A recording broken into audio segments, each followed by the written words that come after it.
One church is as good as another.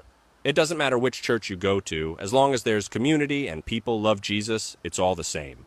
Sounds nice, sounds tolerant, sounds completely unbiblical because doctrine matters. What a church teaches about God, about Jesus, about salvation, it's not just theological trivia, it's the foundation of everything. Paul didn't think all churches were equal. In Galatians 1:6-8, he writes, I am astonished that you are so quickly deserting him who called you in the grace of Christ and are turning to a different gospel. Not that there is another one, but there are some who trouble you and want to distort the gospel of Christ. But even if we or an angel from heaven should preach to you a gospel contrary to the one we preach to you, let him be accursed.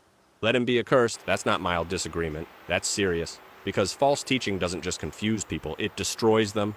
1 Timothy 4:16 tells pastors, keep a close watch on yourself and on the teaching. Persist in this, for by so doing, you will save both yourself and your hearers. But watch your life and your doctrine, both matter. And bad doctrine doesn't just hurt the teacher, it hurts everyone listening. Not all churches preach the same Jesus. 2 Corinthians 11:4 warns about people who proclaim another Jesus and a different gospel.